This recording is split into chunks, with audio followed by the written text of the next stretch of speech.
My name is Christian Basil. Years ago, I had an idea. I got myself a TARDIS. Took it to new places, met a lot of new people, took some great pictures, and talked Doctor Who. From Krypton Radio and the creators of the Hanging With web show, this is the legend of the Traveling TARDIS. Join me on my latest adventures and become part of the legend.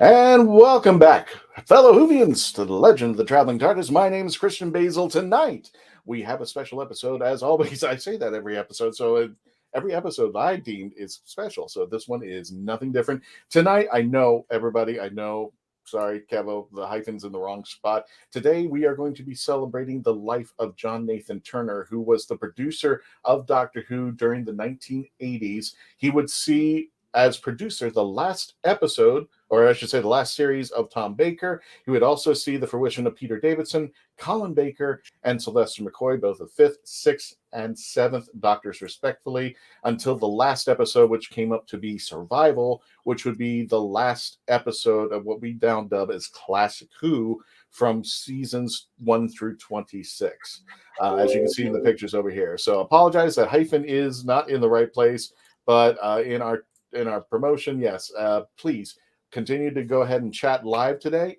because we are going to have a special guest host. That's right, I'm going to be taking a break on this one, but I will go ahead and introduce our guest tonight, live chat as we discuss. So keep chatting away. See if you can actually outdo me tonight as far as putting chats in there. Don't put silly chats just like 5 hellos or stuff like that. Make them count. And if you have any questions for our experts tonight, by all means, please put them in the chats, because we've got a lot to talk about and a little time to do it. Also, if you haven't, look at the bottom, subscribe, youtube.com/the legend of the Traveling TARDIS. Super chats and super thanks are always welcome. Help us grow. And if you want to contribute to the show, of course, if you want us to see over all those conventions out there, out in the Whoniverse, we're trying to expand out there, trust me, but we're doing it on a limited budget. If you can help us out, or even just help us try to make the show grow, youtube.com/the legend of the Traveling TARDIS for our folks out there who are watching, who are listening onto the audios. But let me go ahead and introduce our guests tonight. First off, let me go ahead and bring it on. I'll go ahead and take the banner down out here.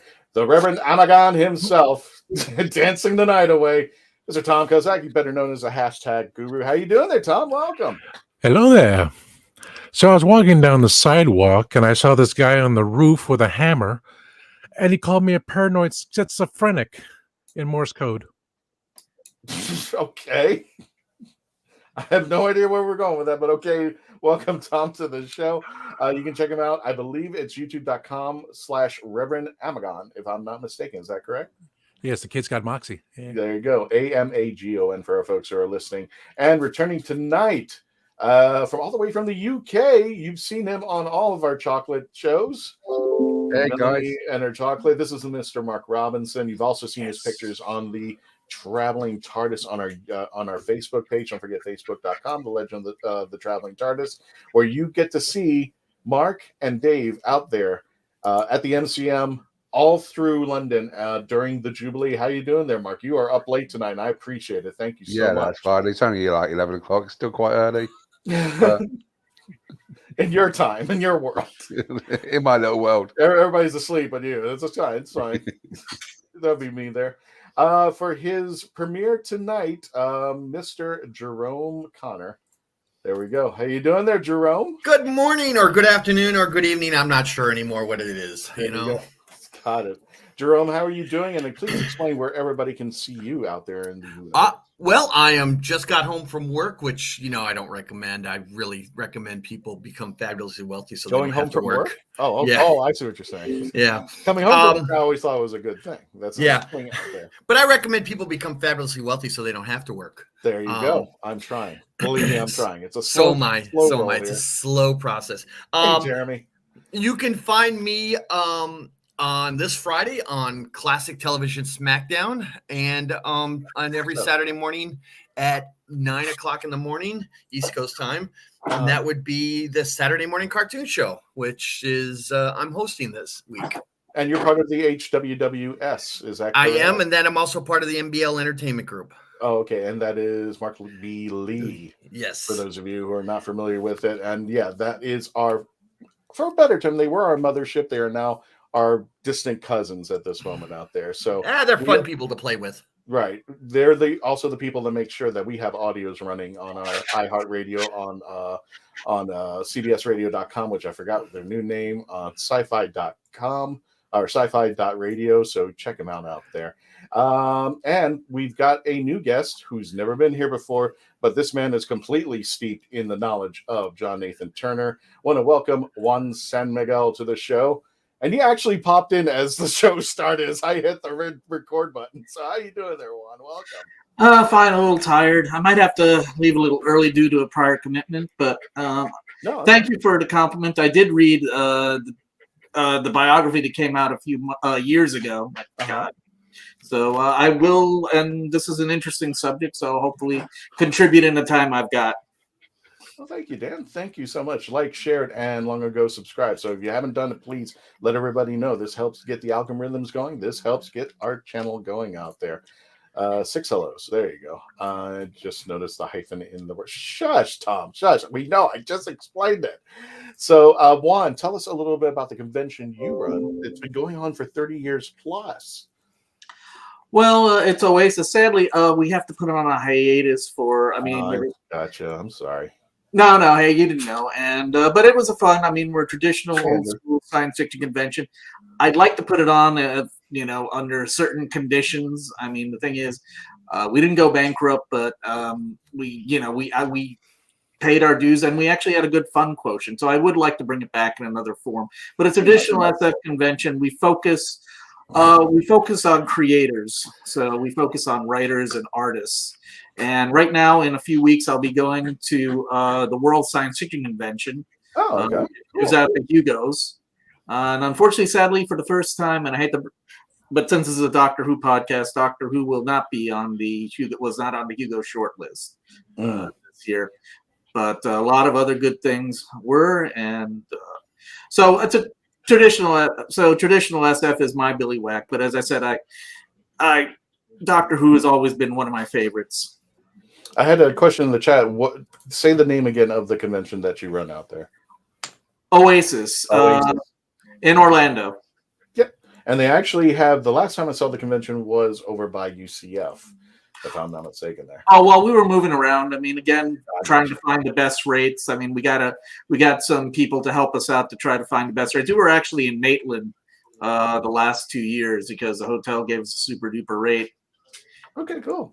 Speaking of super duper rates, because I had no way of transitioning over, you're going to meet tonight's guest host tonight, the lovely Joey Reynolds. You've seen him on other episodes of The Legend of the Traveling TARDIS. Tonight, he is going to be our special guest host. Joey, why are you reading Mash? I'm just, so that's why they called her Hot Lips. Hi, how are you? Hello there. Really? Yeah. Yes, thank you, by the way, Christian, for letting me play in your world for a bit. August, if I'm right in saying, I think it was August 12th.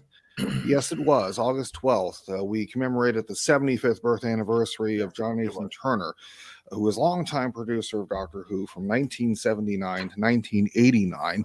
He was production unit manager for about a couple of years before he got the producer's gig. And he was also involved in a couple of other television series, most notably All Creatures Great and Small. We'll talk about that later on. But his involvement with Doctor Who was as such that he wasn't your typical pencil-pushing producer at the BBC. And we're going to be delving a bit into what made him tick. Yeah, what made him tick. Yeah, and also all of it. True, and also, no matter what you may think about him, whether or not you lived through the time he was producer of the show, or you're just sitting here wondering who was John Nathan Turner, we're going to discuss over the course of this hour the reason why, if it weren't for John Nathan Turner, we wouldn't be here right now. That's true. And speaking of being here, let me go ahead and put you in the hosting corner as where you should be. And for just to give a brief synopsis for people who may not be familiar with his work, John Nathan Turner was born August 12th, 1947. Today, or I should say about 4 days ago, would have been his 75th birthday had he lived on. He was partners with Gary Downey, who passed away in 2022. Gary Downey, I'm trying to remember. I think it was not script editor. I'm trying to production production assistants. Thank you. And guys, that's why I'm not the host tonight, because these gentlemen know a lot more about John Nathan Turner. I grew up PBS. I've seen him on on segments and such, but to say I know the man, I've never met him personally. So that's why tonight you're going to see these gentlemen who've been through that. But yeah, he was, just to reiterate for people who don't know, he was the producer for the final series of Tom Baker. He got to see Peter Davison, Colin Baker, and Sylvester McCoy, the 5th, 6th, and 7th Doctors, until the final end run in 1989, when the series was unfortunately canned after a 26-year magnificent run with some turbulence. It finally ended with the episode called Survival, with Sylvester McCoy and Sophie Aldred, and wouldn't be seen again until 1996, when the TV movie finally came in.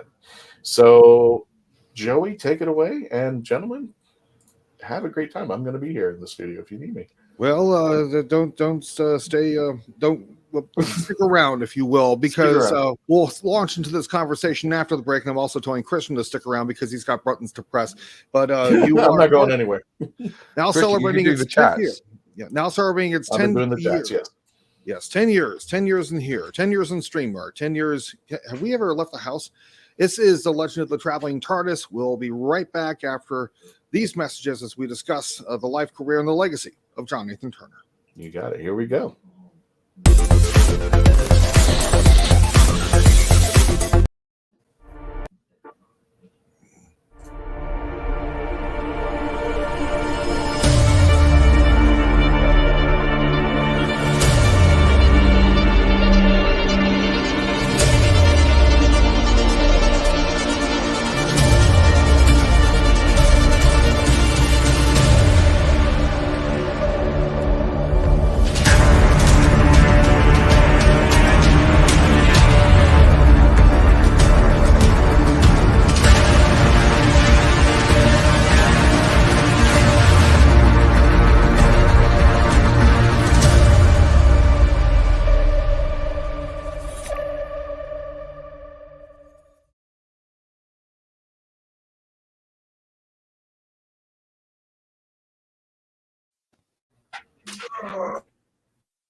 Sweet dreams they placed on me inside my mind.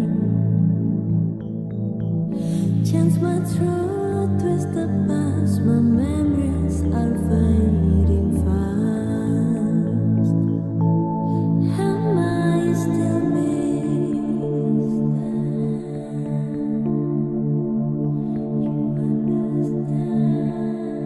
Who do you want me to be?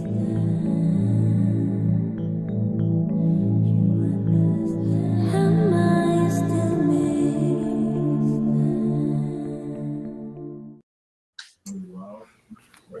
Meet the Doctor. I'm the Doctor. But not the one you were expecting. All right, sexy. It's time to go home. Doctor Who Velocity. Streaming now. And ladies and gentlemen, welcome back to the Legend of the Trap. Oh, wait, what is this? As far as I'm aware, nobody has quite figured out yet what Catherine and I are doing there. I think there's a lot of theory and a lot of speculation, but I'm very excited for people to see the tiny little cog that we are in Russell's great machine. So the answer is stay tuned, I guess. Yes. And welcome back to the Legend of the Traveling TARDIS. My name is Christian Basil, and tonight's guest host, we have the lovely Joey Reynolds. Joey, take it away. I'll be right back in just a moment. No worries there. Stay tuned. Whenever I happen to think of those two words, and that's pretty much commonplace, but there was one Doctor Who producer who always, with a wink, had told those folks who have been wondering what was going to happen with the 20th anniversary special, the 25th anniversary special, will the Daleks be back, will the Master be back, would Hill and Pace make an appearance? The answer would be stay tuned. And that is where John Nathan Turner comes to mind, obviously, when he was producer of the series from 1979 to 1989. In this segment here, I wanted to just address the matter of what JNT did and what his job as producer was, and how he redefined the role of producer of Doctor Who. Now, before, if I'm correct in saying, I think he was the 10th producer in line.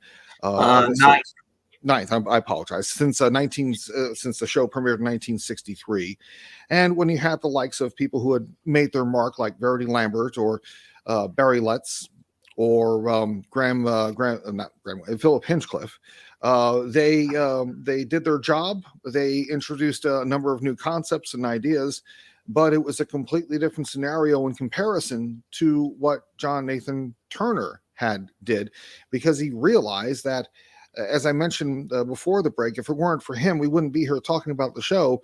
I would have a strange feeling that it probably would have ended with Tom Baker if someone else had taken over the role. Gentlemen, your thoughts about that?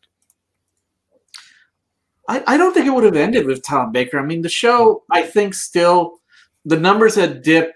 I mean, the numbers are very high in season 17 because ITV was on strike. So they did go down, and unfortunately was not doing well going against Buck Rogers in their time slot, which is kind of embarrassing. But I'd like to think it would have continued if they'd gotten another doctor and they moved on. That's my opinion. I think the show would have endured at least for a few more years without him. I have to agree. I think it would have gone with at least one, if not two more doctors. But I think the biggest problem was a lot of behind the scenes stuff. And I'm not talking at just the BBC, but I'm talking about what was going on in societal stuff, which we can talk about later. I think the Doctor would have survived since it had such a following, and the following in the States was actually growing at that time, just as the transition was happening. So I think they would have kept it going, if nothing else, as a revenue stream for imports to the States and elsewhere. The question, though, is, could anybody else have promoted Doctor Who in the way John Nathan Turner did? Now, I say this because up until he became producer, the show had been released in the States.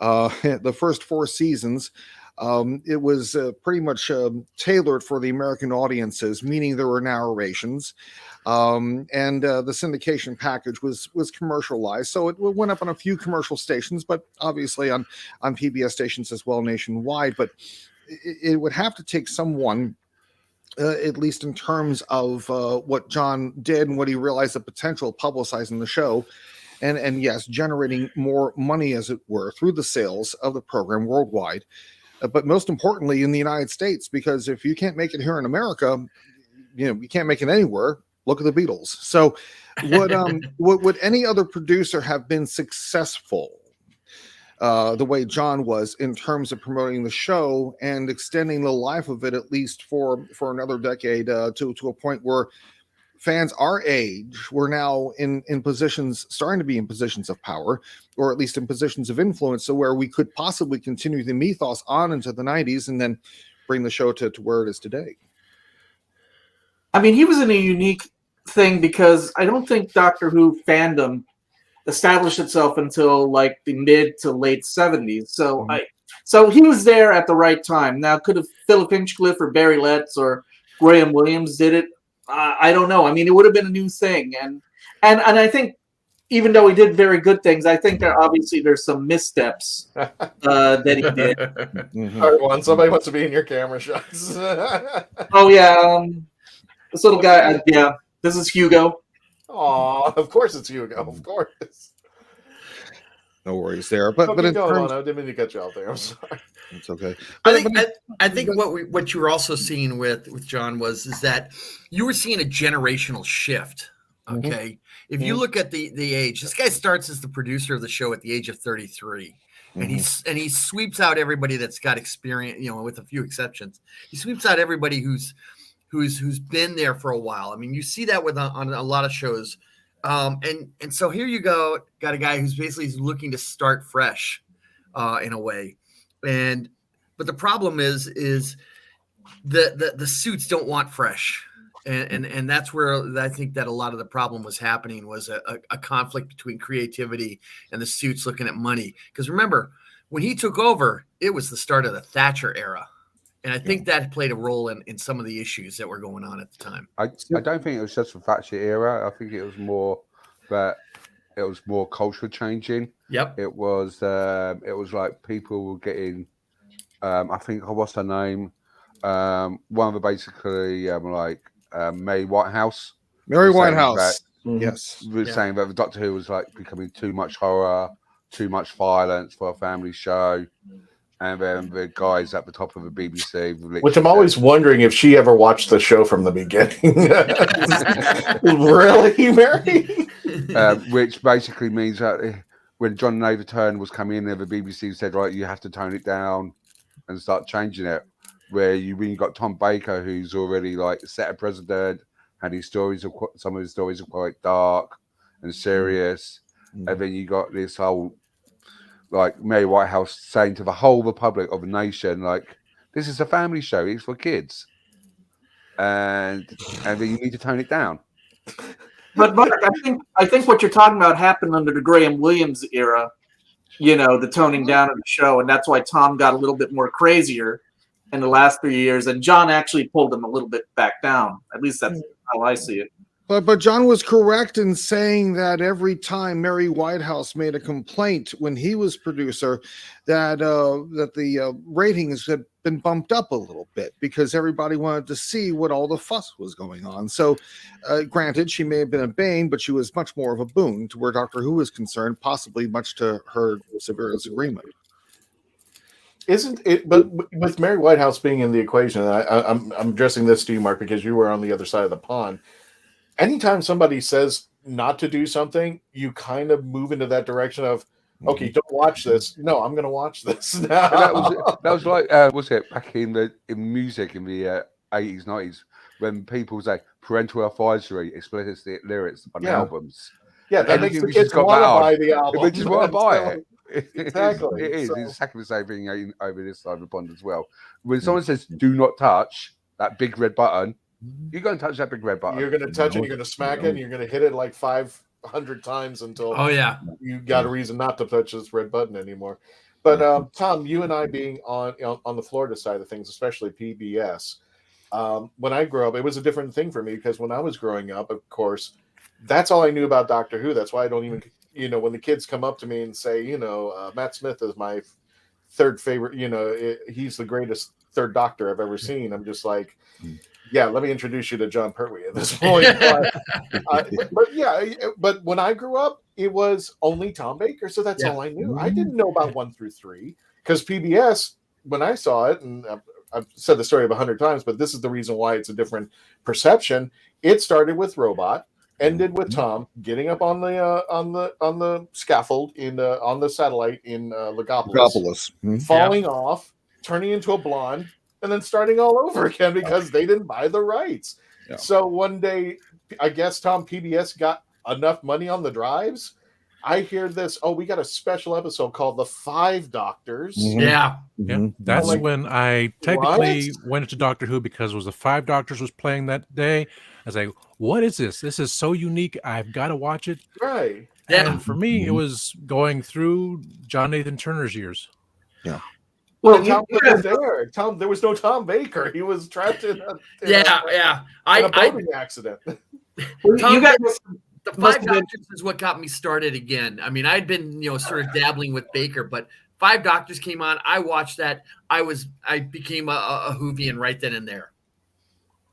Well, you guys were underinformed. At the time when the Five Doctors came out, I was regularly reading Doctor Who magazine, and also Starlog covered the show, and they were the ones who said, "Hey, we're going to be airing the Five Doctors on American TV stations in November." Turns out we got to see it before the British. 2 days. Yep, by 2 days. Mm-hmm. And so I understood the idea of new Doctors is not a surprise to me. And to be fair, I think that coverage in Starlog might have been, I mean, at least in the 80s, was probably partly due to John, trying to get probably into. Although they did do some stories when the first syndication package of Tom Baker came out. I remember, and this is the openness of the Doctor Who production office when J&T was running things.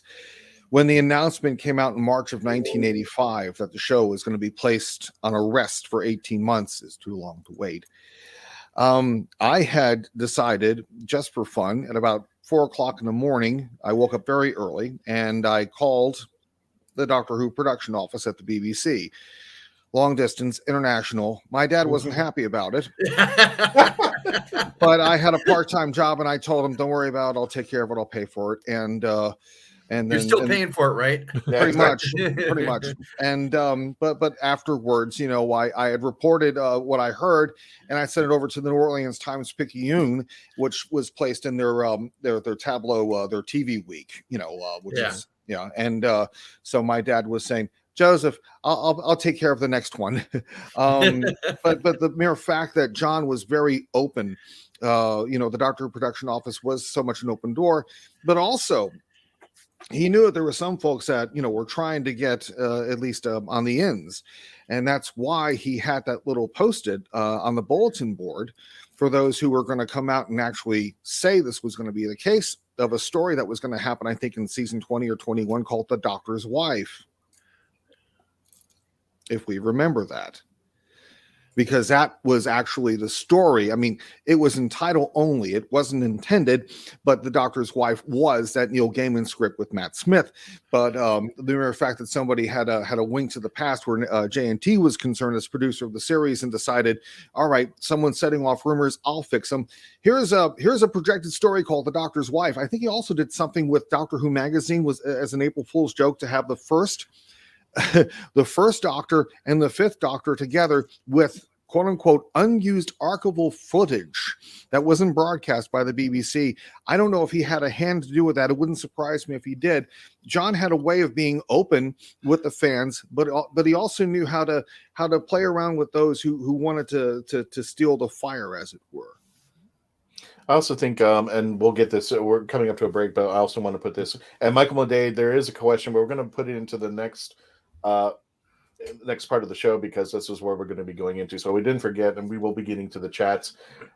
I think John knew at some point that kind of the end was coming, unless he completely, went into a new direction. And I think he knew America was the next direction. And I honestly think if he didn't get over there and start pushing America, because it was money. It was, if he got America on board, then I think it would have been a harder pull for Michael Gray to go, yeah, well, now it's popular in the US. PBS is going completely nuts. There's, they're putting hand over fist to get this show keep going. Yeah, we might have to put a budget for that. And I think they try, because you see him in the pledge drives and such, but I digress. Joey, go ahead, bring us into the next commercial break. Well, thank you, Christian. And you mentioned that obviously John had a thing for going to conventions and publicizing and trying to get the necessaries for the interest to let the suits at Television Center know, that this isn't a one-off thing here. They're sick and tired of watching the same 79 episodes of Star Trek. They're sick and tired of watching all the other Buck Rogers in the 24th and a half century. They want something that's British, and obviously with Monty Python and the Britcom is coming in. They saw Tom Baker as his portrayal of the Doctor as a breath of fresh air. This concept of Doctor Who is a breath of fresh air. After the break, We're going to be talking about what John did at those conventions and how, in a way, it kind of, let's just say, and I'm sure Mark would agree with me, Mark Robinson, that it just wasn't, the British fans weren't happy about this. But we'll talk about that after the break, celebrating 10 years. This is The Legend of the Traveling TARDIS. We'll be back.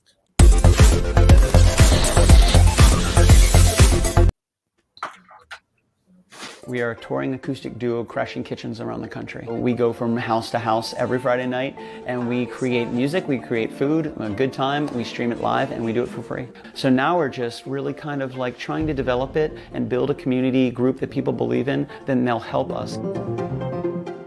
So we played from our rehearsal room, we played from the bathroom, thankfully that didn't catch on. I probably played guitar in my room, not for anyone, in front of anyone, nobody heard, for probably about 10 years. And then one Friday night we played from the kitchen. It's the main place people want to be. It's where the food is, it's where the drink is, it's where the best lighting is. You can go to any party and I guarantee you the kitchen is going to be popping. Our ultimate goal, I think, would be to crash kitchens every Friday all around the world.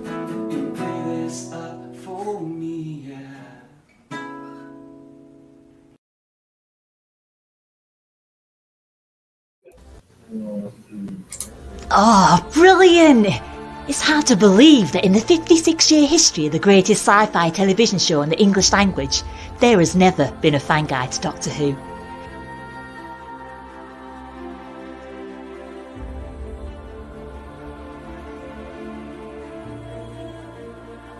The official books might give you what they think you need to know, but only a guide written by a true fan will give you what you really want to know. Join Whovian, the brilliant Mackenzie Flaw, as she takes you on an intensive journey inside the world of the first female Doctor.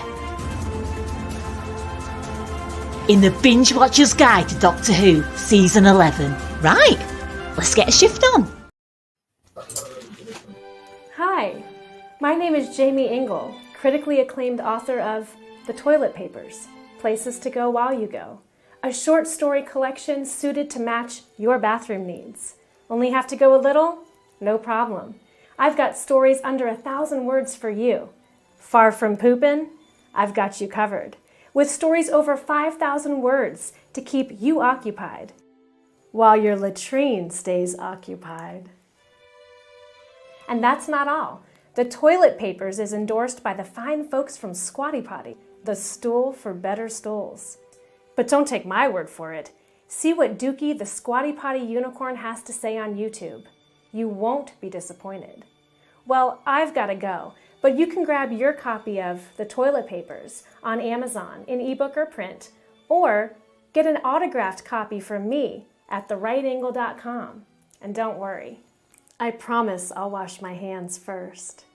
The Toilet Papers. You might just stay in the bathroom longer than you need to.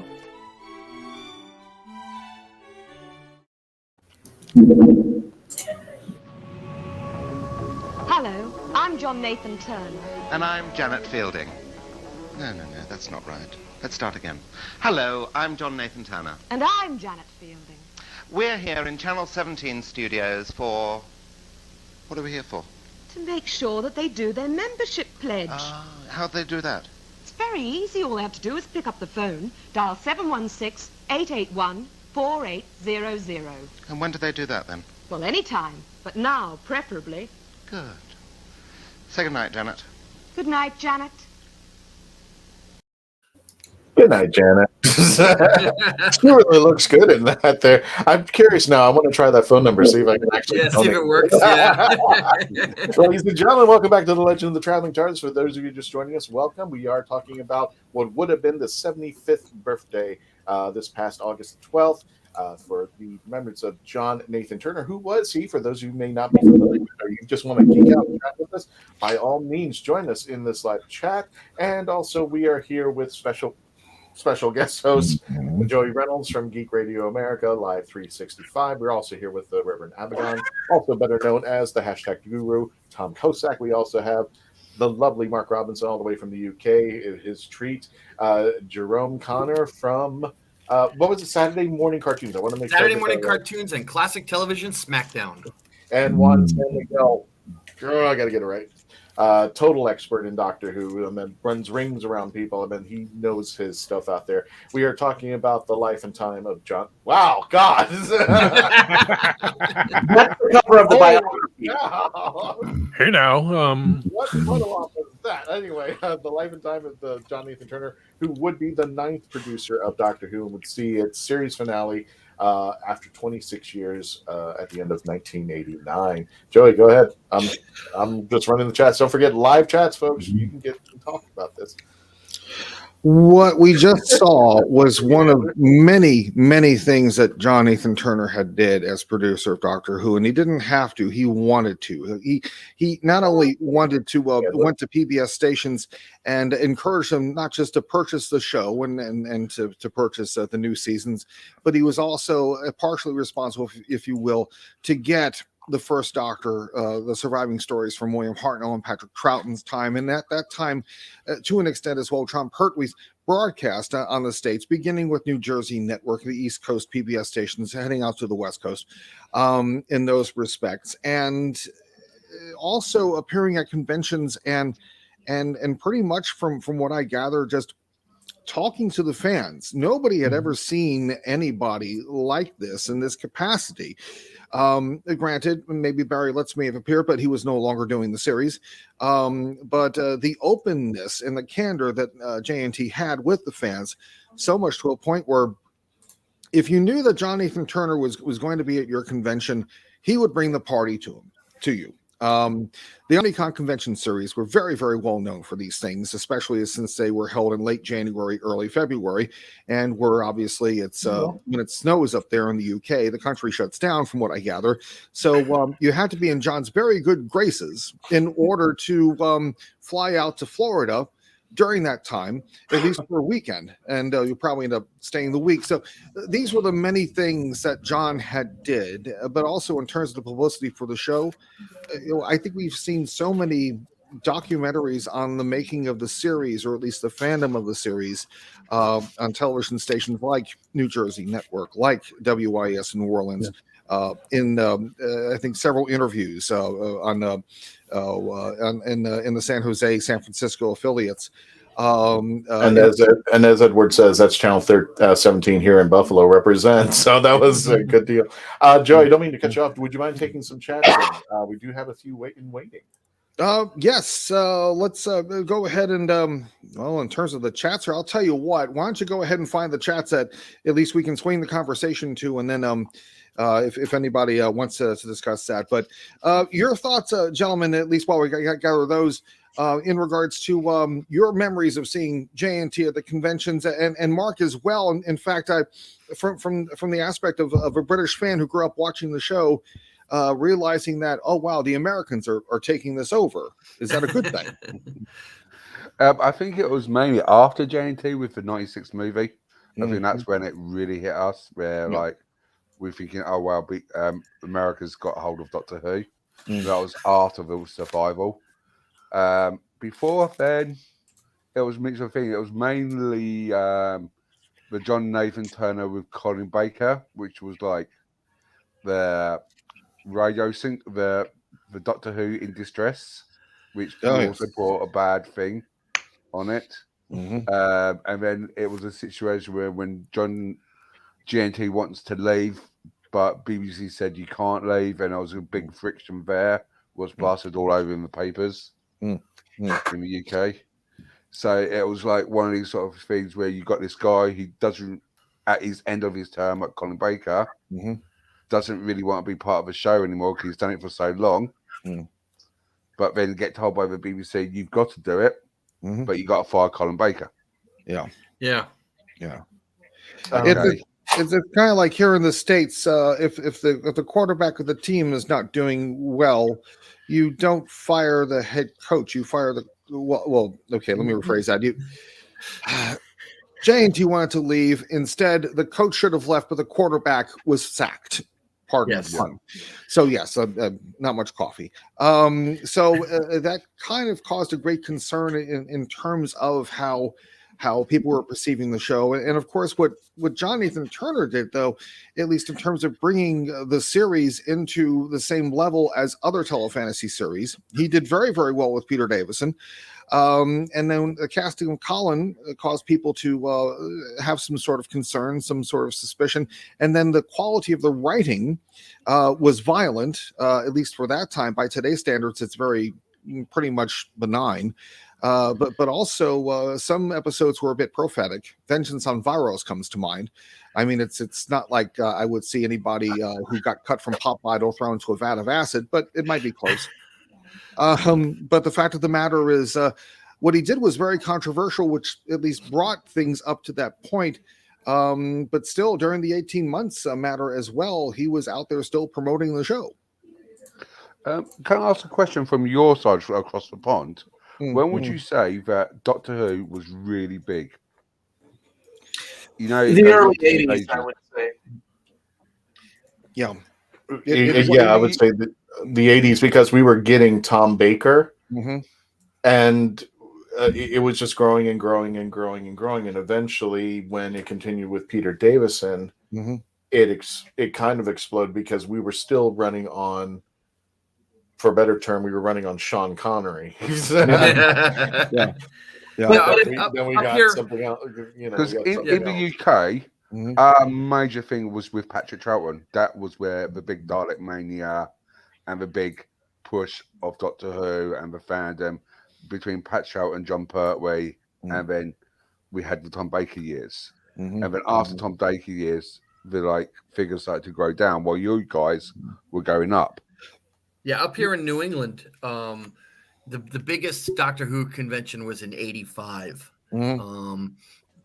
So that was it, and then it's never really recovered since that time, even with the new series. I think where the conventions were concerned, yes, they were very well attended to the point of turning people away, possibly breaking max cap rules, if you will, for capacity. And it started a tradition in Chicago, which lasted this very day, although under different management. But the weekend of the anniversary, Thanksgiving weekend here in the States, there has been a Doctor Who convention for, I'd say, ever since 1983. Yes, there have been conventions that have done very well. In addition to that, Gallifrey 1.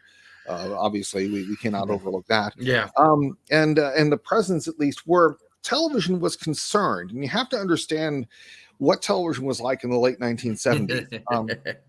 It was crap. I mean, granted, we had a few bright lights, but where telefantasy was concerned, we had Buck Rogers, we had Battlestar Galactica, and we were watching the same 79 episodes of Star Trek over and over and over and over again. At the same time, and this is from my perspective, there was a television series that, if you haven't seen it, to the audience, see it. It's called MASH. The guy who played Hawkeye Pierce, Alan Alda, pretty much had made the character an anti-hero. And in light of the backlash of certain geopolitical concerns, Watergate, Vietnam, people just had enough of the Zap Brannigan aspect, as it were. So we're looking at a man who is wearing a hat, a scarf that's about twice as length as he is, just digging in his pockets and pulling out a bag of Jelly Babies, a yo-yo. I mean, acting completely childish. And what's the point in what's the point in being grown up if you can't be childish sometimes? Of course, Tom has them. And Moon Pie, of course. So this was, in essence, the anti-hero's anti-hero. Well done, Tom. You better want to see this. No, Mark, okay, let me get back to. There you go, Danny. Tom. Yeah. So this essentially was. Mark. Hey, customs, that's all that matters. That's all I'm saying. So the Doctor essentially was the anti-hero's anti-hero. Mind you, we didn't have Hartnell, Troughton, and Pertwee. Maybe if you lived close to Canada, you would see those episodes, as Hartnell came out in '65 and, of course, succeeded by the others. But it was Tom Baker that kind of caught the eye of those folks who had just had enough of Captain Kirk, Zap Brannigan, Buck Rogers. But anyways, I know at least where John Nathan Turner was concerned, he also realized that in order to tap in that potential where the fans were to strike while the iron was hot, and he did extremely well. And I'll pose that to the panel, at least your memories of his appearances at conventions, during that time. Well, he didn't make it up to New England. I'll say that much. Also, remember in the UK before 1980s, we only had 3 TV channels in the UK. That's right. Only 3 channels. So we only had BBC One, BBC Two, and the independent television ITV. That was the only 3 channels we had. Well, that was us most too. We had TV sets. ABC, NBC, CBS, and PBS was kind of in there. Fox had kind of was this new kid on the block. Fox didn't show up until '89. Yeah. Oh, Yeah. I think it was 87, but same thing. I mean, Yeah, but up here in New England, it didn't show up until '89 because of a number of legal issues. But yeah, Fox was a late bloomer on this. But it's from '79 to the mid '80s. You got to remember, not only were we, like you said about how crappy television was at the time, and we loved it. Don't get us wrong. We loved the crap. That's why we watch it and still talk about it today. But you also saw the influx of, and I'm not quite sure if it sounds right, foreign type of televisions. You saw the influx of British television. You saw the influx of the influx of anime. You saw all this other stuff coming from All-Star other Blazers. countries. Yeah, don't get me started. I'll break out in song. So will I. Okay, all right. But you started seeing the influx of all this other stuff that the corporate America networks hadn't even thought about. And we're seeing this either on PBS or on our independent syndication channels. And people are loving this. And Doctor Who is just leading the way because it was so different than what we saw. Let me pose one question out here because I know Michael McDade's it's been a little bit in the behind. Michael McDade says, I have a question regarding why JNT didn't leave even though he tried to. Also, I think his first year is his best. Got some other questions, but I wanted to hit that up before we went to the break. Well, his first year, yeah, I can agree in that respect because he put a lot of science into it. That's why I had Christopher H. Bitmead as the script editor, and Barry Letts was hired as executive producer. And I remember interviewing him about nearly 20 years ago, and his reaction was to having that post. I don't know why I'm here. John can do the job. I'll take a check, but I don't know why I'm here. He can do the job. Well, Joey, I will say this. I mean, I think John. And this will be a big thing. I think John was only as good as a script editor when it came to story. Production-wise, he knew how to get the job done, get the sets built, get the studio time, all of that stuff. But I think, unfortunately, as far as story sense, he wasn't that great at story sense. Agreed. The script editor. And there's a quote coming up when we come back from the break that I'm sure you will really appreciate and wish to dissect. But also questions regarding why he didn't leave, even though he tried to. I think that if he had left, it would have been over. Nobody. That's true. Yeah, it came from the national icon of the 1960s with Dalek Mania to the national joke in the 1980s. When it gets to a point when you see Daleks featured on a sketch show, and it's obviously the humor is more vitriolic than it would be. Lovingly in the 60s, and something has to give, and that's why John stayed as long as he could with it until the BBC basically had decided, okay, it's 1990, we don't want this anymore. Thank you for everything you've done, but we're just going to move in a different direction. You also have to think that he was interviewed by that guy. I can't think of his name, and everybody remembers the videos. They've probably seen it over and over again. The gentleman from PBS in New Jersey, Eric Luskin. He asked him in the final question about the 25th anniversary, Silver Nemesis. I forgot what the exact question was, but John Nathan Turner sat there and goes, well, Sylvester McCoy will make me stay. And ironically, he did stay for the 26th anniversary, 26th year of Doctor Who to see it in its run there. So I hope you got your question, Michael McDade. Joey, take us out to commercial break. When we return, this will be quick, and we'll get to your chats, and as well, we'll wrap up this episode of Time with John Nathan Turner. Go for it, Joey. We're looking back at the life, career, and legacy of John Nathan Turner, the ninth producer of Doctor Who, the longest serving from 1979 to 1989. And after the break, we're going to talk about at least JNT defending himself in terms of what he felt was good television. But also, again, going back to what I said at the beginning of the broadcast, if it weren't for him, we wouldn't be here now. And we'll further explore that more. But right now, we do need to take a a break, celebrating its 10th anniversary year. This is The Legend of the Traveling TARDIS. We'll be back. Oh, by the way, he's the only producer to make Tom Baker wear makeup.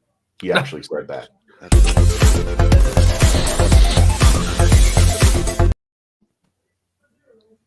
You have more options than ever before when choosing a film, a television or internet series, a book to curl up with, or even a radio show or podcast.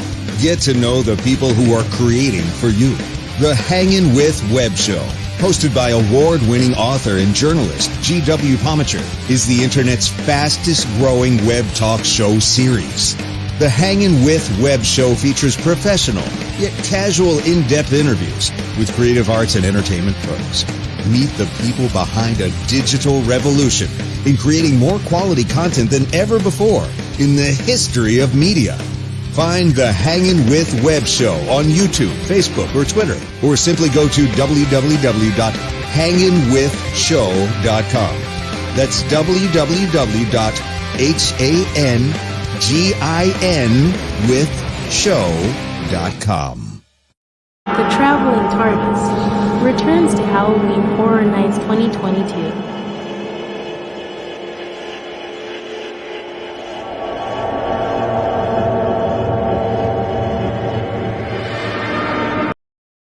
Have I considered doing a season without anything from the past? Have I not? What? Again? Yes. Yes, it really is a question always, this is the second time I said it today, is that there is no substitute for a good script. And if it's a good script with Daleks in it, or a good script with tractators in it, if they're being used for the first time, then you choose the good script. So there's no conscious effort in always reviving old monsters. As I've said before, there is a place for them in the show, but I try and pick now the top 6 scripts for a season. And if that involves old monsters, then so be it. Welcome back, ladies and gentlemen, to Legend of the Traveling TARDIS. Special guest host Joey Reynolds. For tonight, we've got Jerome, One, Mark, and the Reverend Amagon, better known as Tom, our hashtag guru. Take it away, Joey. And you said you had a comment that you want me to bring up. Yes, and what John Nathan Turner had mentioned, that clip, by the way, was from 1984. The first time at Omnicon, the first time ever in the States, Colin Baker showed up in that costume. But the fact that John had defended himself by saying that he picked the best 6 scripts. There are people who will argue that the best 6 scripts for one season, he probably could barely have cobbled together 6 scripts during the best scripts that he had during the 10 years of the series. But he did change at least the playing field, if you will, change the game in terms of what he was able to present. Granted, yes, The Caves of Androzani was the jewel in the crown, but then again, Robert Holmes had written it.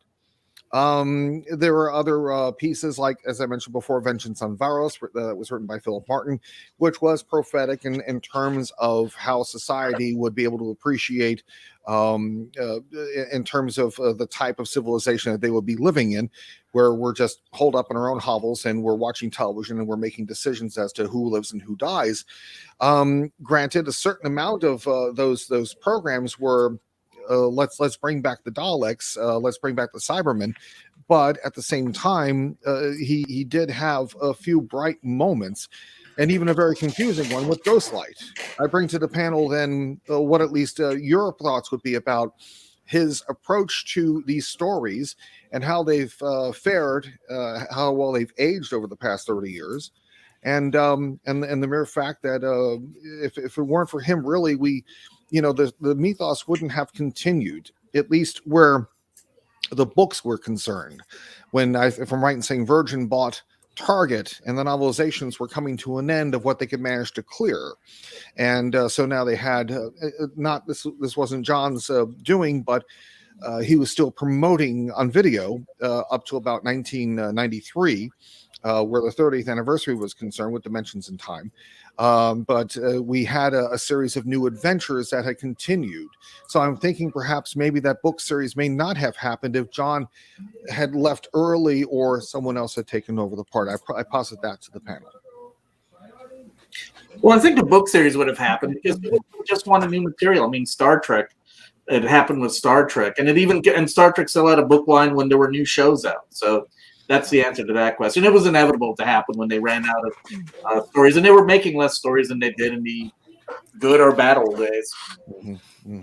Well, if you really think about it, the fandom never died. It came into its new prospects with Virgin Books, Big Finish.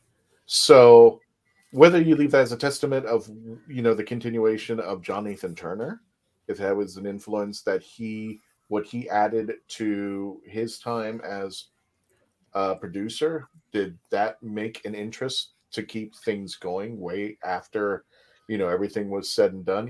I believe, if I'm not mistaken, Juan and Joey, you can probably back me up and Mark on this. Even when they even canned the show, he wasn't done with it. No.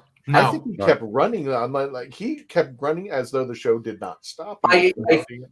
I think The Office officially closed in 1990, but he was doing like those video direct to video, like of the incomplete stories, like the Dalek years, the Hartnell years, and I think around but Joey's right. I think around 1993 that ended. So. Yeah, essentially the year's tapes were to take care of the bootleggers. Because and mind you, for those of a certain age who do not know, we used to have these things called videotapes.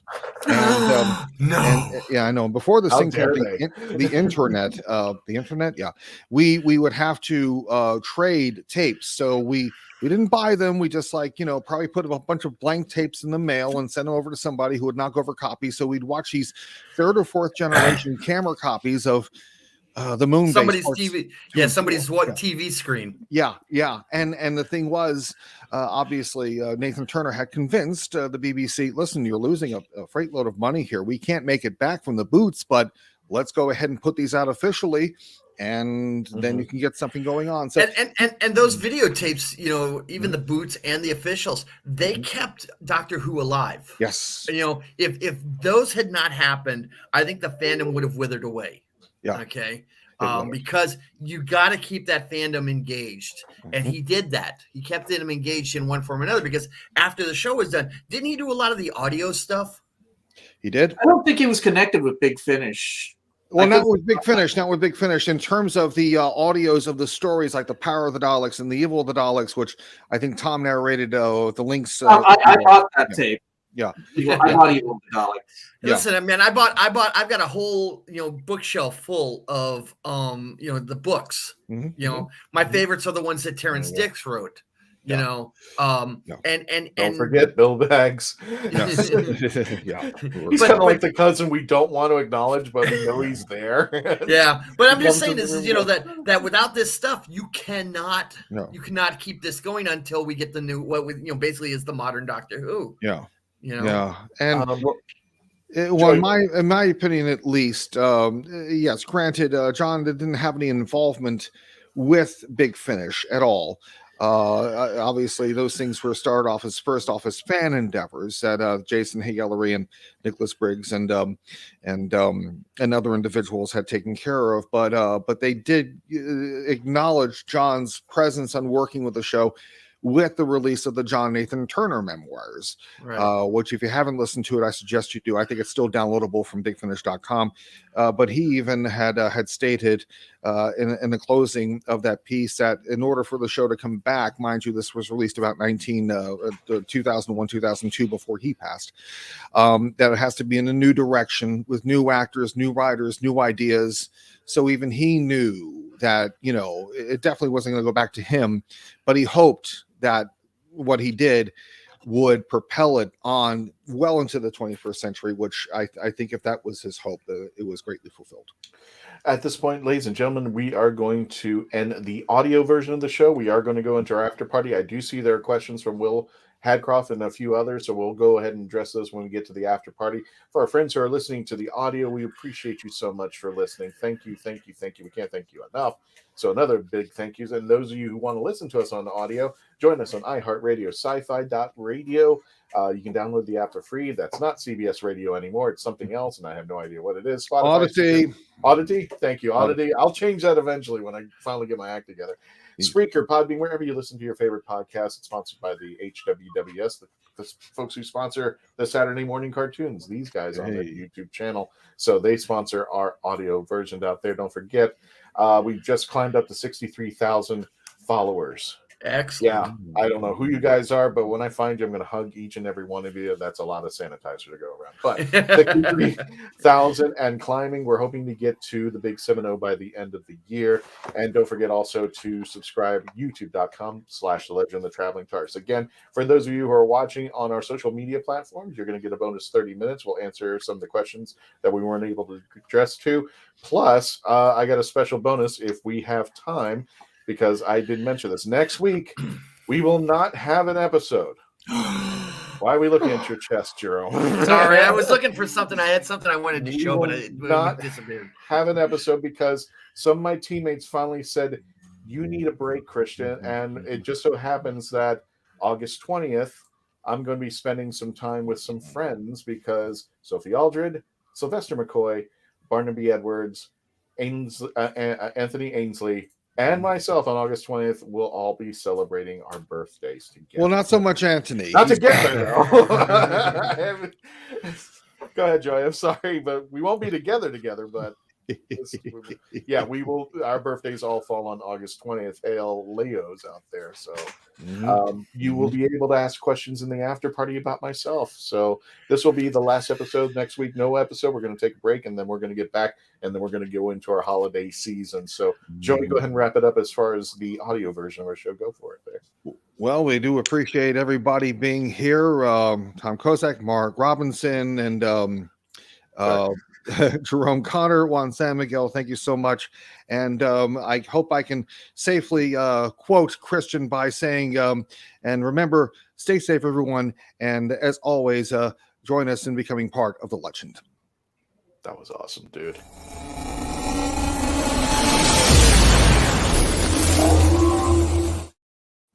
Thank you, Joey. And now we're going to switch it back. We are in the after party. So for those of you stuck around, we're going to get to your questions. But Joey, you're still hosting. If you unless there were things that you want to address, we do have some comments. Well, guys, I got to go. I can field one question. Somebody said that John abandoned a Douglas Adams script when he took over. I don't know if that's true or not, but at the same time, Andrew Morris. I'm not sure if that's true or if there were any scripts. I mean, that was something that Crystal Bidney would have been worried about. And not to mention, one of the big things that John did was he felt that Tom Baker had gone too far on the humor meter and really curtailed him. I remember talking to a fellow Doctor Who fan about Peter Davison and he made a comment, gee, when did Peter Davison ever have a sense of humor? And I think that was because of the backlash and he felt about the lengths that Tom went to in the Graham Williams era. To get a laugh, and which is funny because if you meet Peter Davis in person, he's actually a very funny guy. Oh, yeah. Yeah. So John tried to restrain him, but I could see that John would not be fond of Douglas Adams type of humor. Yeah. So, anyway, guys, I gotta go. I've got to catch a movie, so I'll see you guys all later. Got it. Thank you much. Thank you. Thank you.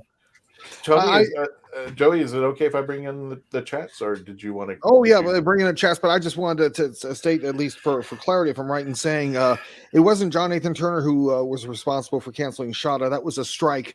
That was a writer strike. Yeah, that's right. Yeah, and John had tried to do everything possible to put it into the works for season 18, but it just wasn't to be. But at least he managed to have a couple of scenes that finally worked for the Five Doctors when Tom said that he didn't want to be part of it because he felt that he had just left, and understandably so. And then 20, 30 years later, he goes, damn, I wish I'd been on that show. Yeah. It's but there's one question I always want to know, and I wanted to know is why did John Nathan Turner, JNT, decided to paint the TARDIS pink? Ballyhoo, I think. Speculation, I mean, why did he have Kato Mara? Why did he have Helen Pace? Why did he have who's that guy there? The Delta and the Bannerman. Oh my God, that episode. I mean, Stubby K was one thing, but who was the other one? The one at the beginning, the toll keeper, whose name eludes me for the moment. I'll find it. It wasn't Tommy Cooper. No. No. I know who you're talking about. It was the guy, the rock and roll era, or something Yes. like that. Yeah, that's. Yeah. I will find it right now. Yeah, and you know what? It's funny. I'm actually one of those people who would love to see the Bannermen come back. I just want to see what they would look like today. Reinterpreted in today's society. So. Yeah, I think the ballyhoo and the stunting was important to him because of the fact that he couldn't rely on Mary Whitehouse alone to get those viewing numbers bumped. But at the same time, those who were huge fans of RTD, were criticizing John Nathan Turner for the stunt casting, but also RTD was doing the same thing, and they were greatly praising him for that. So 6 of 1. Yeah. So we're saying with John. I'll just check this up. I didn't realize that Dimensions in Time was actually a J&T produced one.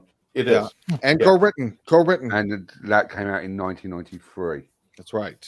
If I'm right in saying that was for the Children in Need charity thing, and that was done with the cast of EastEnders, which is far interesting to say the least.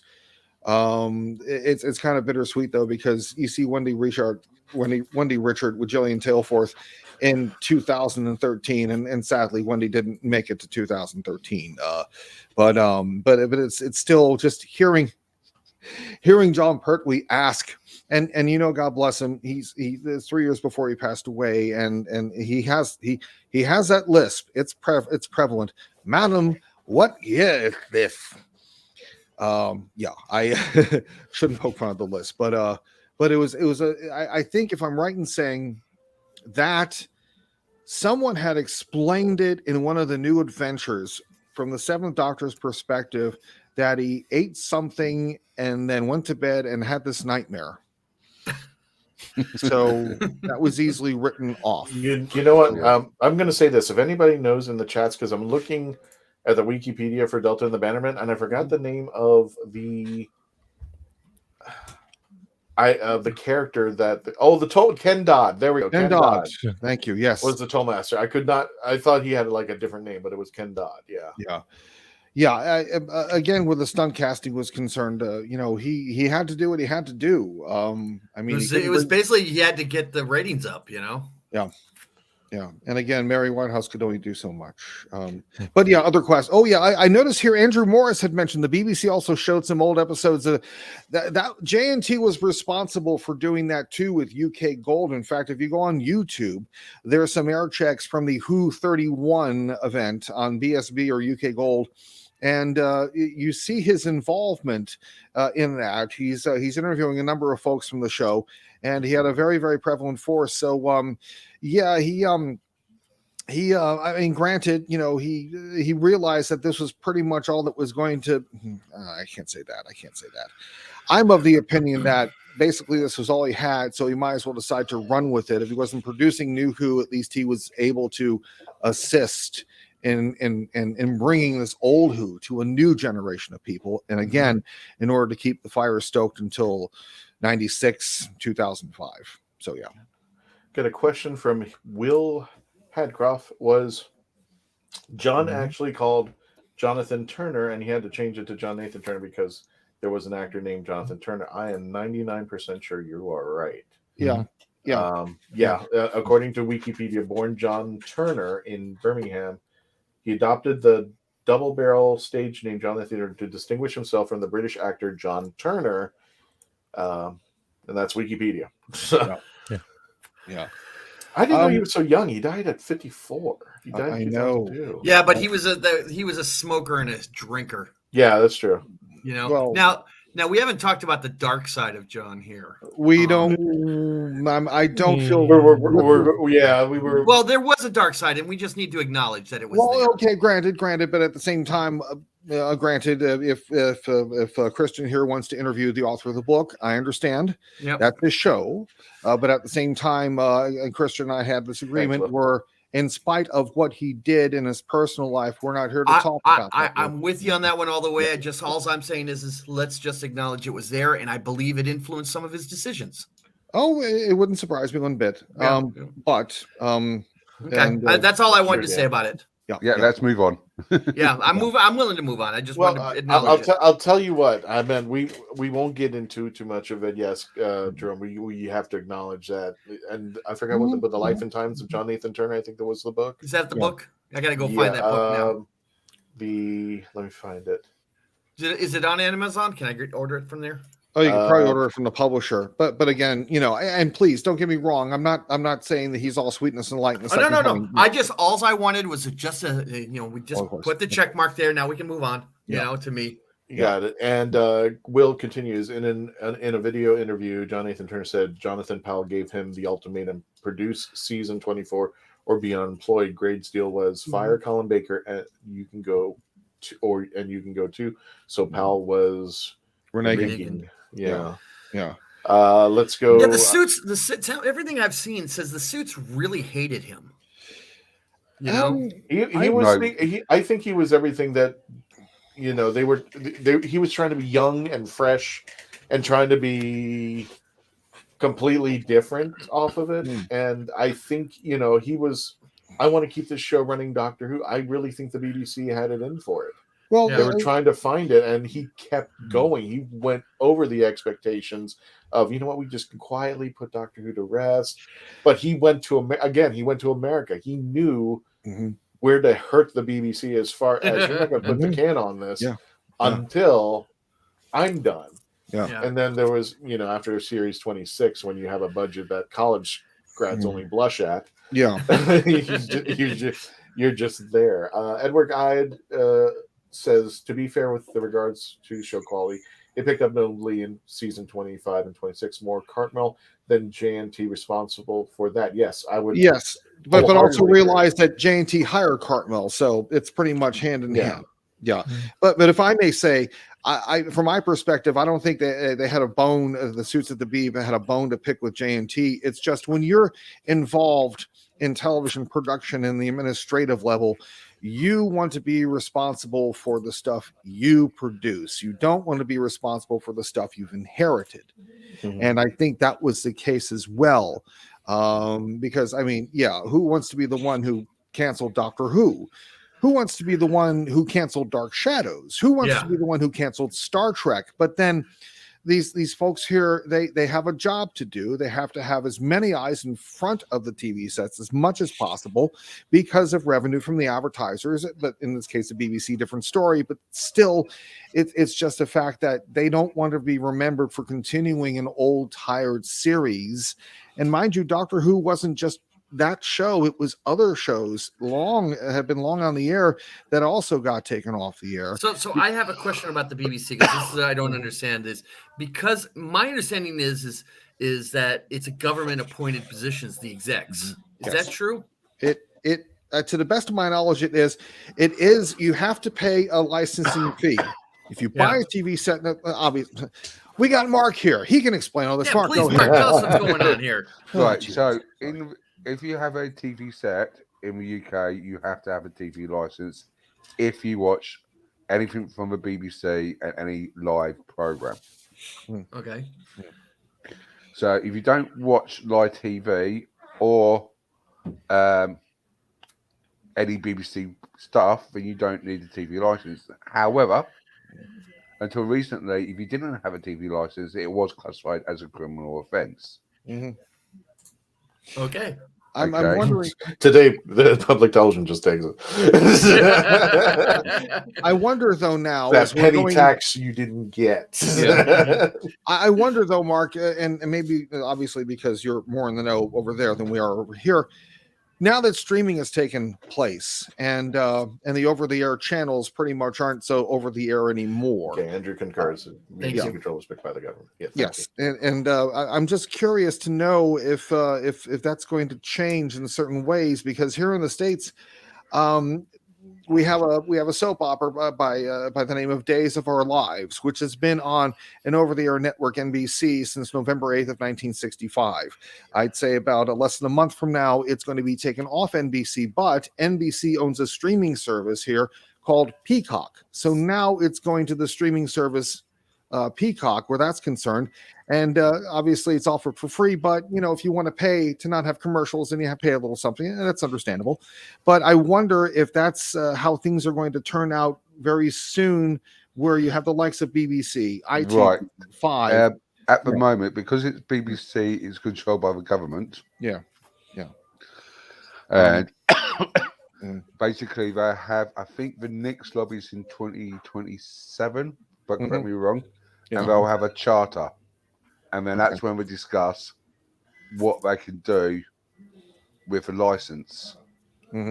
At the moment, recently there was a thing where if you was over 75, you didn't need to pay for a TV license. They've sort of canned that in this country, and so now everyone's, if you watch BBC or that, but so there's a lot of hiring whether or not they're going to either port it as a subscription, BBC go commercial and go complete business and sever the ties with government, whether or not the BBC will go subscription based, or whether or not, this is the other thing which I have heard, this is the book, is basically they'll put a charge onto your local council tax for the TV, so everyone pays for it, and you get you pay your council tax. It's got X amount of it will go to the police station, X amount will go to your address service, and now that will then X amount will be paid for your TV. I wonder, will that be tabled up to Commons, or will that be a national referendum? House of Lords, Commons. Okay. No, go ahead, Joey. No, I'm saying both houses. Go right ahead. Well, I was going to say, here's the book right here, Richard Marston's book, The Life and Scandalous Times of John Nathan Turner. I think it came out 2013. Marston makes a claim in it. I'm not going to go into it further. If you want, you can read it for yourself. But that's what I want to do. That's why I was asking about it. I just want to bring it up if anybody wants to read it for themselves, if they want to take a look at that. Okay. I'll also point out, at roughly that time, the tabloids in the UK were going on a witch hunt for certain people. Jimmy Savile. That's one of them. Another one, which was Cliff Richard, but he showed up clean. So literally, they was going through everyone in the BBC who's possibly had links to what was going on at the time. So remember, that is going back some years now. And so it was literally a witch hunt at that time. Okay. So basically, I don't want to say it. When Michael Bragg took over the BBC, he thought the Doctor Who cheat compared to The Next Generation amongst many other criticisms. Yeah, it did. I mean, you saw even the tech back then for a TV show was. But Star Trek had a huge budget comparatively. Oh yeah, it was commercially owned as opposed to publicly owned. I understand the part of the reason why JNT came to America was to get the extra money. Yeah, that's what I'm saying. If he could lock in America somehow and say that this has been moved on to an international, the same way Moffat got it into an international realm because it was kicked up even higher. The ball was kicked up way higher with David Tennant. And then Matt Smith comes in and he starts taking Matt Smith out on tour. Capaldi went on tour, and now it's an international thing. So it's like, if you're going to kill it, a lot of fans are going to be disappointed out there. There you go. I met him this weekend, by the way. I was at that Boston convention when you played that. The reason why I'm bringing this comment up is because the Doctor WHO 24 says I got the impression from Richard Marston's book that the BBC kept the show on because it filled a time slot, had an audience, and would be too much effort and expense to create a replacement show. So we're going. But then again, it was up against Coronation Street twice a week. So how could one say, okay, well, we have something here, they might as well just put a test card? Well, that's the other reason as well. Remember, it moved from Saturday. So remember, Doctor Who was a Saturday show. Yeah. And then it moved midweek in the last season. Yeah. Okay, yes, it was going against Coronation Streets and is going against Crossroads for big soaps on the ITV channel. Yeah. It was the same reason why the TV movie went up against the last episode of Roseanne, because everybody's going, hey, if nobody's watching sci-fi, you know, if nobody's watching Roseanne, they'll watch this sci-fi show. I'm like, everybody's watching Roseanne, you more. Yeah. Everybody's going to be watching. They were watching it before, and now knowing that this is the last episode. I haven't even seen the last, that film. You know, the American film. You know, you haven't? No, I was at the time. I was involved. Get out of here! Hey. I was involved with a beautiful young lady at the time, and fair enough. I had to make some choices. That's important. That's Fair important. enough. By the way, there's a documentary film out called Showman: The Life of John Nathan Turner. It came out, I think, about 2 years ago. I don't know what portrait it paints of the man, but just to say that in addition to the book. Do you know where is it streaming somewhere? Is it available on the net? What do you know? I do looked not. up IMDb right now. Yeah. Yeah. And don't worry, guys. I will, especially Andrew. I will go watch that the American Doctor Who shortly. Don't worry. It's okay. It's kind of like a question. Sure. I was watching a clip about John Nathan Turner on YouTube, and he was discussing about the movie, the American movie. And by the sounds of it, he felt like his voice sounded like he was jealous that the BBC American got all that much money to make the movie, and he was sort of sidelined. And I feel like he was building up to get that money to carry on until they canned it. Yeah. So I was wondering, this is my question, and anyone in the who's watching us, what do you think if John Nathan Turner had the money? What would the show be like? Would it be similar to what Chris Gibble did? Like where he had loads of money to spend on it, but didn't have a great story? Or would you think it'd be more like RTD? Well, it wouldn't have been Carry On Mind, but I think you probably would have had more in the budget to, the special effects, but also to get big name stars at least, and but I'm also thinking, and by the way, that was a co-production of the BBC and I think Amblin Entertainment, Universal Television. Yeah, I think it was. That's where the money came in. Obviously, he had fought to try and get that budget, but of course, things had changed between when he left and when the TV movie came out. I don't know. I wouldn't know. It's just one of those speculation things. I honestly believe he probably would have repeated the TV movie, because I think he would have done something with Sylvester. I think he would. He wouldn't have the foresight that Russell T did, which I don't know if it was inadvertent or if it was, but he decided to start with 9. I mean, he didn't regenerate Paul McGann out. He decided 9 is going to be the first in this episode, which was arguably the big mistake in the TV movie, because you have Doctor Who as Sylvester McCoy for 10 minutes and then you kill him. Yeah. And you have this new guy. Nobody understands regeneration. Nobody knows what's going on. They're getting attached to Sylvester McCoy. And then, now he's regenerated. And like, why would you do that? So Russell T, I think he would have repeated it, because I know he would want Sylvester, because people who he's been really close knit to, he would have put in there. Gary Downey would have been in it somehow. I think Andrew Cartmel would have been in there somewhere. He would have brought everybody back. Yeah, but see, I think the problem is you can have a great budget if you don't have great scripts. And then the question is if you got that greater budget, are you going to go out and buy better writers? Yeah, because that's what it comes down to. If you don't have a decent story, I don't care how flashy you make the special effects. Exactly. Because look at Battle Beyond the Stars. Okay, great special effects, crappy story. And acting. I know someone's going to kill me but if you look at the Chibnall years, that inspired me. He had loads of money. Yeah, you can tell on the sets are really, really good. Yeah. I'm of the opinion that make me pay for the seat, but I'm only going to use the edge. Tell me a story. Have me hooked from start to finish. Have me wanting more, or at least just have me just so completely gobsmacked I can't leave the chair for quite a bit. Right, you got a good story. Nobody's going to care that the sets are cardboard. Yeah. You know? That's the thing, because that's the great thing about radio. You can tell a great story and have an unlimited budget. Of course, you won't see it, but you'll have a great story.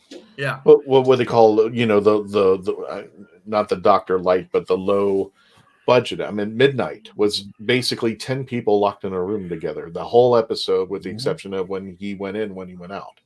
That's it. But people love that familiar. Yeah, it Mm-hmm. was sci-fi at its best, acting at its biggest, Mm-hmm. and whoever wrote that, I think that was Moffat.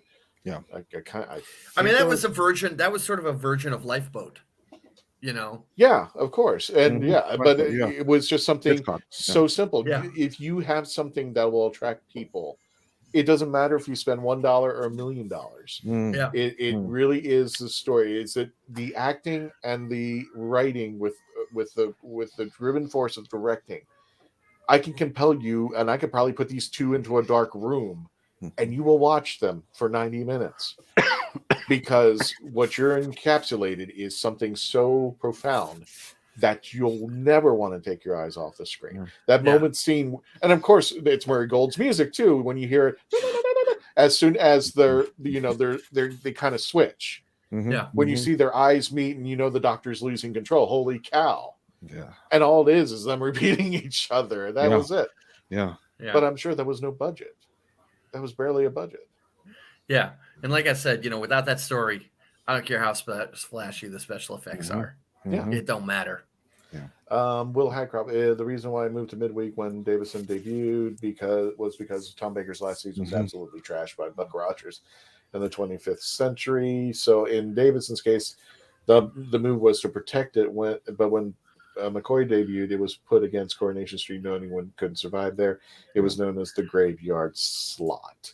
Yeah. Andrew says JNT had the co-production money, better, more movie-like production, better sets, and better special effects. So Hattie had that. Yeah.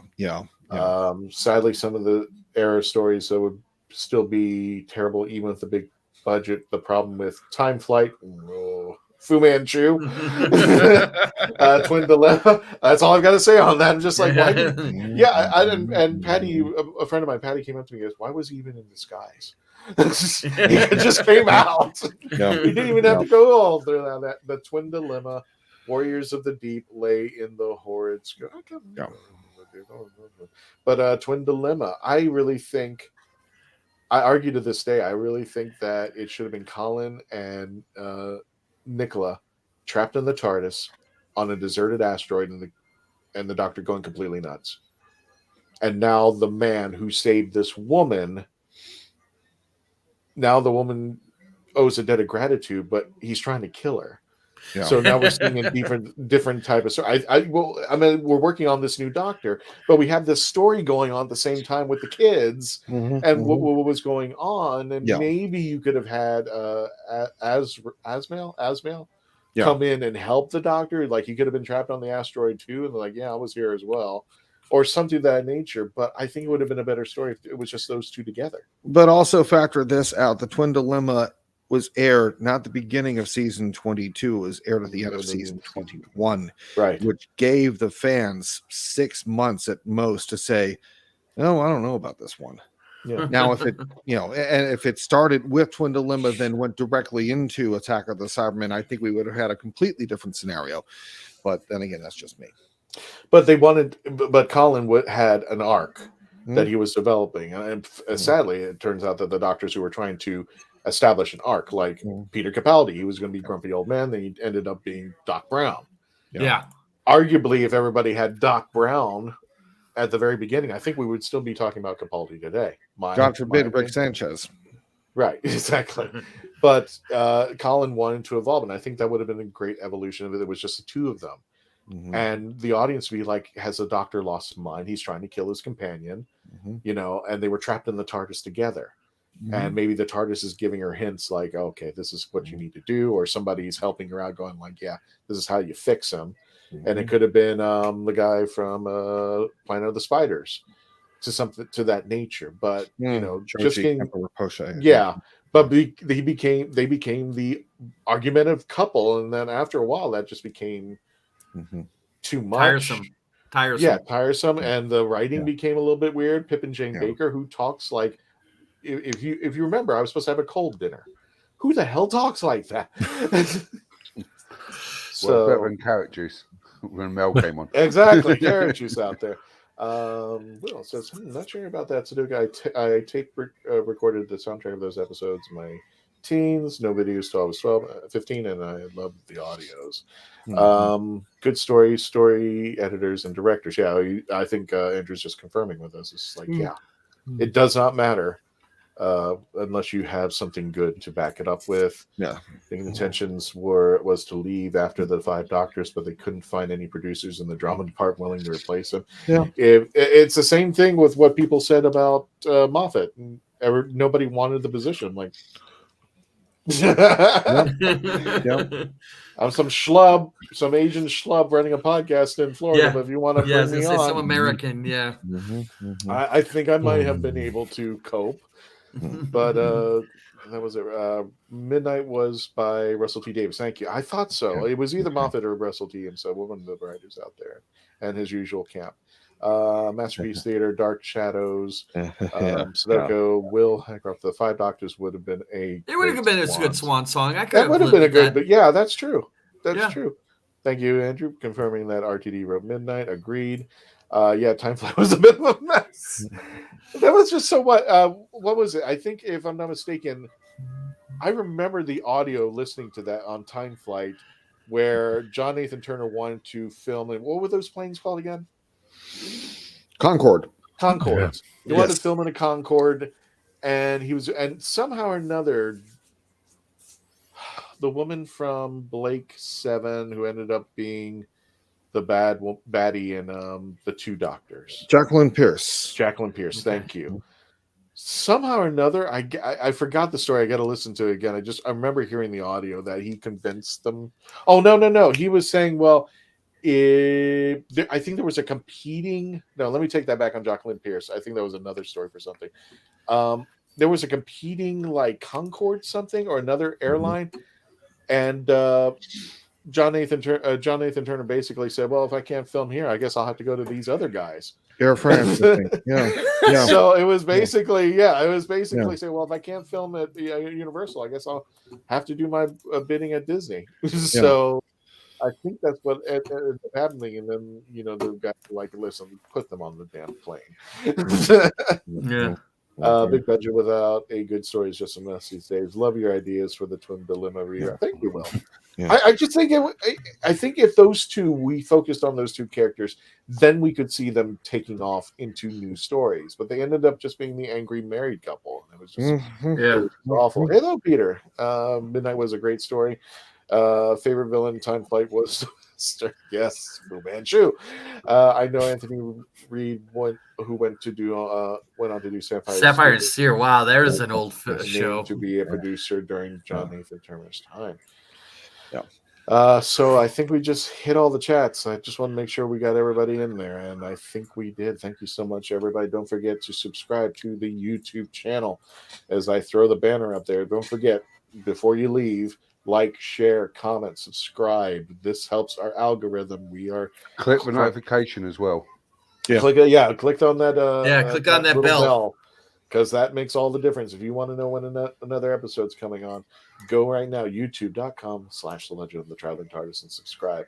Look how many people are following us around Facebook. That's crazy. That is. I'll give you all a hug if I see all of you. But facebook.com/The Traveling TARDIS, 63,000 Whovians, and we are closing rapidly. We want to try to get to the bed 7-0 by the end of the year because we're selfish that way. That's the whole reason. Thank you for joining us in the chat tonight, gentlemen. Stand by, please. Hang on. I just want to do this. JNT was good at the art of the deal. Yes, he was. He was.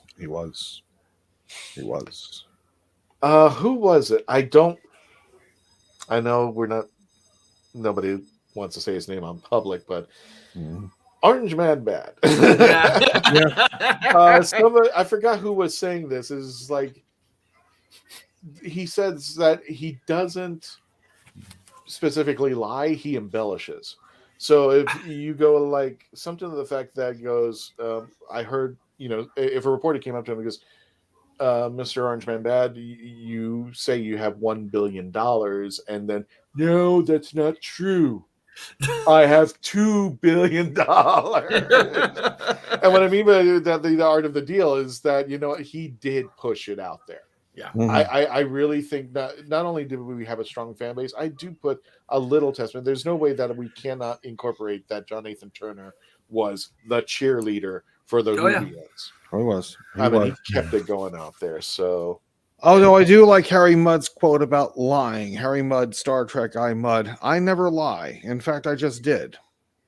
I got one better for you. Robert A. Heinlein, the great science fiction writer, wrote in one of his Lazarus Longs, there's only 2 effective ways of lying. Say nothing and tell only part of the truth. Yes. Yeah. I get that. It's late. Yep. Well, let's go ahead and run to the end of the show there, folks. First of all, Mark, because you are all out in the UK. First of all, thank you for joining us tonight. I appreciate it, as always, my brother. Just some shout outs and some social media platforms that you want people to go to. I'm not sure. Last time I was on here, I mentioned something about Culture Invasion. It's a charity event happening in Colchester. It's for 2 hospices, one in Colchester, one in Ipswich, and they convert the whole town into a Comic Con, and all the donations will go to the charity. Gotcha. That's great. If you go to just type in www.cultureinvasion.co.uk or type in Culture Invasion on Facebook, you'll hit the link. Gotcha. And then there's Tom, and then we're Jerome. Tom, where can people find? Tom, where can people find the Reverend? Oh my God, on YouTube. Yeah, it's me just trying to do my thing on YouTube, Reverend Amagon on YouTube, just blabbing away this and that until I can figure out what my true voice is about. Stuff like that. There you go. And the lovely Jerome Connor. I think this is your first time on, isn't it? On your show, I'm trying to think. I know I think we've done co-op shows, but I think this is the first time you've been on this show. Yeah, I think it's the first time I've been on the Traveling TARDIS. Which is my goal is to get down there so I can get a picture with the TARDIS. There you go. Everybody's goal. I still want a sticker. Yeah, you can find me on every other Friday night on the Classic Television SmackDown with MBL Entertainment and Hanging with Web Show people. And every Saturday morning at 9:00, unless like last week I was at a con, we are doing Saturday morning cartoons, same place. The MLB. What type of cartoons are they? Saturday morning cartoons from our childhood, from the 60s, 70s, 80s until they died out in 2005 or so. Good the stuff you watched as a kid. Yeah, He-Man. Because there's a lot of big difference between the US cartoons and the UK cartoons. Yep. And we know that. And if you want to co-host, Mark, get hold of Mark B. Lee, and he will gladly talk to you about you co-hosting and talking about that. Speaking of co-host, Joey Reynolds, let's wrap it up with you. Geek Radio America. I want to thank also Joey for hosting this show. Oh, God, it's my honor to do so. I'll be opening up for Wayne Newton at the Sands next week, and then I'll be. You do know I will pay money to see this. and if that ain't enough, I'll be opening up for Don Rickles at the Stardust in 2 weeks. All right, there you go. It's just a potato head on the floor. Yeah, but for all your Geekalicious musical needs, stop by the Geek Radio America channel on live365.com. We also have the Live 365 app. So you've been warned, my friends. You've been warned. And sometime in September, we're going to start implementing the talk flavored stuff back in there. It's just been a crazy couple of months. And by the way, get vaccinated, please, and wash your hands. Yeah. But thank you once again, Christian, and appreciate playing in your world. And have a great week. I asked him, when was the last time you had time off? And he said, well, I can't remember. Good. You're off next week. There have been a couple of my co-hosts going, why don't you take a break, you morons? And here's the funny part, Jerome. Every time that I've said, okay, next week we're going to take a break, something happened. Like news happened or an interview happened. It's just like, well, I guess that was the break. So again, just folks, just so I can just give a little bit of a plug to myself. On the 20th, I'll be celebrating birthday with Sylvester McCoy, Sophie Aldred, Barnaby Edwards, who is the voice in Big Finish and also operates the Daleks, Sir Anthony Ailing, and myself. Who is still dead. Who is Christian, what level will you be this year? not telling. Girl, I said level, not years. Level. Level? Yeah. There might be a 4 in the first number. There might be an 8 in the last number. Oh, you young whippersnappers. Shut it. So you're level 48. I'm I'm done with years now. It's just level 48, man. See, I love level 42. That's my thing. I'm just in the wrong. There's something about you. Yeah. I think I can't even remember the music. Now I'm getting old. Thank you, everybody, for joining us tonight, and appreciate it. Don't forget to subscribe, like, share, comment. That's all to help the algorithms. Next week, I swear to God, if we have an episode because somebody got me in, because Sylvester McCoy made me stay, I want to thank everybody for joining us out there. Don't forget to subscribe. Thank you so much, folks. Peace, love, and everything. Don't forget to say your goodbyes in the chat. You might be showcased, but we got to go. Thank you so much for joining us. We'll see you in 2 weeks. And don't forget to check on our Facebook page because we may be playing some conventions coming up very shortly. Stay tuned.